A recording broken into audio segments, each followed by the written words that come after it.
এই যে বিষাক্ত সাপগুলো দেখতে পাচ্ছেন, এইগুলোকে এমনভাবে চাষ করা হয় যা দেখলে আপনি ভয়ে আঁতকে উঠবেন। তাছাড়া চীনে সাপের রক্তের জুস তৈরি করা হয়, আর এই রক্তের জুস খেলে আপনার শরীরে এমন কিছু ঘটবে যেটি জানার পর আপনার গায়ের লোম খাড়া হয়ে যাবে। তাছাড়া সাপের পিত্তথলি দিয়ে এমন একটি বিশেষ জিনিস তৈরি করা হয় যেটি মানুষের গুরুত্বপূর্ণ কাজে লাগে। কি খাওয়ানোর লেগে? আজকের এই ভিডিওতে আমরা জানতে চলেছি চীনে বিষাক্ত সাপ কী করে চাষ করা হয়, এর পাশাপাশি জোঁক কী করে চাষ করা হয়, এর সাথে অন্যান্য যে সমস্ত প্রাণীগুলোকে দেখে আমরা ভয় পাই সেগুলো কী করে চাষ করা হয়, সব কিছু জানতে পারবেন আজকের ভিডিওতে। তাই ভিডিও শেষ পর্যন্ত অবশ্যই দেখবেন।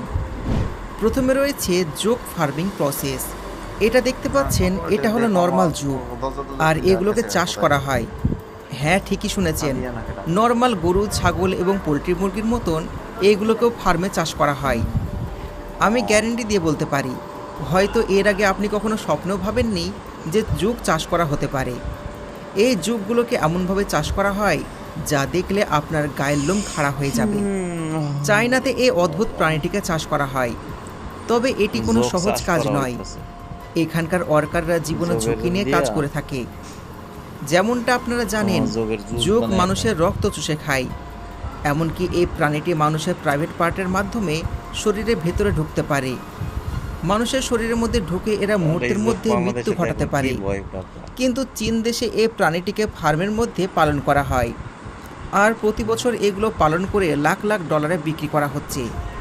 তবে এখন প্রশ্নটা হচ্ছে, এরা কিভাবে এই জোঁক পালন করে থাকে? তাছাড়া এই জোঁক দিয়ে তারা কি করে?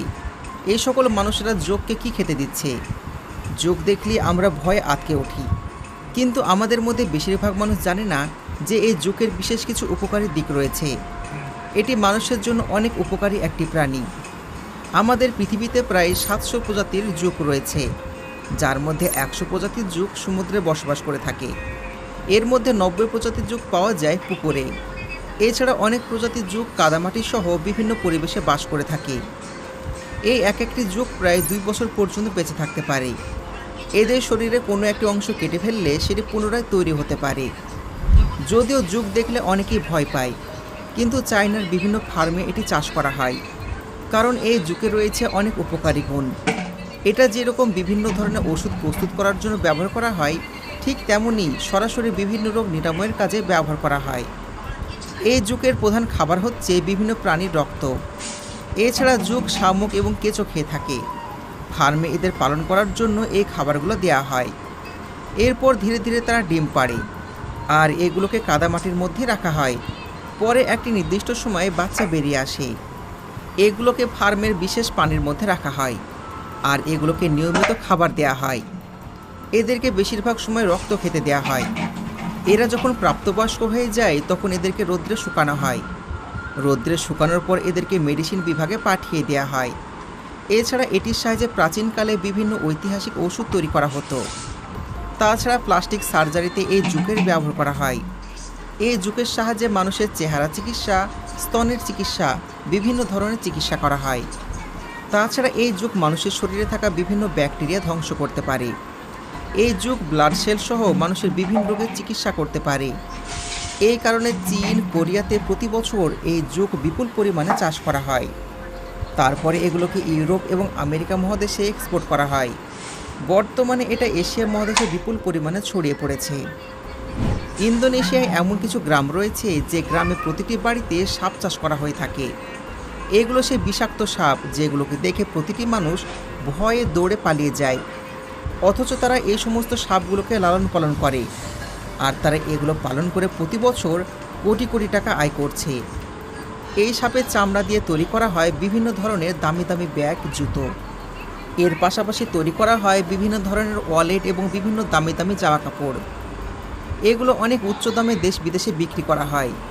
তাছাড়া ইন্দোনেশিয়া, চায়না এবং জাপানে সাপের মাংস অনেক জনপ্রিয়। তাছাড়া সাপের বীজ দিয়ে তৈরি করা হয় সাপে কামড়ানোর ঔষধ।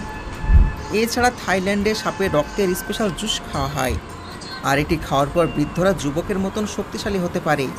তারা মনে করে থাকে এই জুস পান করলে বৃদ্ধ মানুষ তাদের যৌবন ফিরে পাবে। পৃথিবীতে বিভিন্ন প্রজাতির সাপ রয়েছে। যারা সাপ চাষ করে থাকে তারা বিষ সহ এবং বিষ ছাড়া এই দুই ধরনের সাপ পালন করে থাকে। তবে তারা বেশিরভাগ সময় বিষধর সাপটাই বেশি পালন করে থাকে, কারণ এগুলো উচ্চ মূল্যে বিক্রি হয়। তবে এই সাপ চাষ করা মোটেও সহজ কাজ নয়। এই সাপ চাষ করা মানুষগুলো গভীর জঙ্গলে যায় সাপ শিকার করতে। এরপর তারা জঙ্গলের ঝোপঝাড় কিংবা মাটির নিচ থেকে সাপ সংগ্রহ করে। এরপর তারা একটি ফার্ম তৈরি করে। এই ফার্মে কবুতরের বাসার মতন অনেক ছোট ছোট খোপ থাকে। এই ছোট ছোট বাসার মধ্যে বিভিন্ন ধরনের সাপ রাখা হয়। যেগুলো বিষধর সাপ হয়ে থাকে সেগুলো আলাদা রাখা হয়, আর যেগুলো বিষমুক্ত সাপ হয়ে থাকে সেগুলোকে আলাদা রাখা হয়। আর প্রতিদিন সাপগুলোকে ব্যাঙসহ বিভিন্ন ধরনের খাবার খেতে দেওয়া হয়। সাপের জন্য যে ঘর প্রস্তুত করা হয় তার মধ্যে বালু দেওয়া হয়, যাতে সবাই আরাম করে বসবাস করতে পারে, ঘরের মতন অনুভব হয়। এছাড়া সেখানকার তাপমাত্রা গরম রাখা হয়। যখন এদের ডিম পাড়ার সময় হয়ে যায় তখন এগুলোকে আলাদা একটি জায়গায় নিয়ে যাওয়া হয়, যেখানে ডিম পাড়ার সমস্ত ব্যবস্থা থাকে। এই ডিম থেকে বাচ্চা বের হওয়ার আগে মুহূর্ত পর্যন্ত এই সমস্ত সাপগুলো সেখানে থাকে। তারপর এই ছোট ছোট সাপগুলোকে আলাদা করা হয়। যখন এই সাপগুলো আস্তে আস্তে প্রাপ্তবয়স্ক হয়ে যায় তখন এগুলোর মধ্যে থেকে বিষ বের করা হয়। পরে এই বিষ ওষুধ কোম্পানি কিনে নেয়, আর এখান থেকে তারা লাখ লাখ টাকা ইনকাম করে। পরবর্তীতে এই সাপের মাংস করা হয়, আর এগুলোকে মার্কেটে বিক্রি করা হয়। যে সমস্ত সাপগুলো বিষমুক্ত হয়ে থাকে সেগুলোকে আলাদাভাবে মার্কেটে বিক্রি করা হয়। এগুলোকে মেরে এর ভেতর থেকে আবর্জনা পরিষ্কার করা হয়। তারপর এগুলোকে বাজারজাত করা হয়। থাইল্যান্ড, জাপান এবং চীনে সাপের মাংস এবং স্যুপ খুবই জনপ্রিয়। বিশেষ করে চীন, জাপান এবং ইন্দোনেশিয়াতে এই খাবার খুবই জনপ্রিয়। তাছাড়া যে সমস্ত সাপের চামড়াগুলো অনেক মোটা হয়ে থাকে, ভালো কোয়ালিটির হয়ে থাকে, সেগুলোকে ফ্যাক্টরিতে পাঠিয়ে দেওয়া হয়। এই ফ্যাক্টরিতে চামড়া দিয়ে বিভিন্ন ধরনের পোশাক তৈরি করা হয়। এর মধ্যে রয়েছে ব্যাগ, বেল্ট, ওয়ালেট এবং জ্যাকেট। এগুলো নিজের দেশের পাশাপাশি আন্তর্জাতিক মার্কেটে বিক্রি করা হয়। এছাড়া এই সাপের রক্ত আলাদাভাবে সংগ্রহ করা হয়। এগুলোকে চায়নার মানুষ শরবত করে খায়। এছাড়া সাপের পিত্তথলি ফেলে দেওয়া হয় না, ওগুলোকে আলাদাভাবে রৌদ্রে শুকানো হয়, আর ঐতিহাসিক ওষুধ তৈরি করার জন্য পাঠিয়ে দেওয়া হয়। এই সাপের পিত্তথলি দিয়ে অনেক দামি দামি ওষুধ তৈরি করা হয়, মানে সাপের কোনো কিছু ফেলে দেওয়া হয় না। সাধারণ সাপের থেকে পাইথন সাপের চামড়া বেশি দামি হয়ে থাকে। এই পাইথনের চামড়াগুলো ভালো মতো শুকিয়ে ফ্যাক্টরিতে পাঠানো হয়, আর ফ্যাক্টরিতে এগুলো দিয়ে বিভিন্ন জিনিস তৈরি করা হয়। এবার চলুন এক নজরে আপনাদের দেখিয়ে দিই ব্যাঙের মাংস কী করে করা হয়। আপনারা হয়তো শুনে অবাক হচ্ছেন, ব্যাঙের মাংস আবার কী করে সম্ভব? তো বর্তমানে ফার্মে ব্যাঙও চাষ করা হচ্ছে। ভিয়েতনাম দেশটিতে প্রচুর পরিমাণে ব্যাঙ চাষ করা হয়। এগুলো চীন, জাপান, মালয়েশিয়া সহ বিভিন্ন দেশে রপ্তানি করা হয়। এই ব্যাঙের মাংস অনেক লাভজনক একটা ব্যবসা। চায়না এবং জাপানে ব্যাঙের মাংস অনেক জনপ্রিয়। তারা মনে করে থাকে এটা অনেক পুষ্টিকর একটি খাবার। ব্যাঙ পালন করার জন্য সবার প্রথমে ব্যাঙ সংগ্রহ করা হয়। তারপর ফার্মে এগুলো ব্রিডিং করা হয়। একটা নির্দিষ্ট সময় পর যখন তাদের মিটিং সিজন চলে আসে তখন ফিমেল ব্যাঙ একটি বিশেষ ধরনের আওয়াজ করতে থাকে। এর ফলে পুরুষ ব্যাঙগুলো তাদের উপর আকর্ষিত হয়। এরপর তাদের মিটিং হয়। এরপর ফিমেল ব্যাঙগুলো ডিম পাড়ে। মাত্র 1 থেকে 3 সপ্তাহের মধ্যে ডিমগুলো থেকে ব্যাঙাচি বের হয়।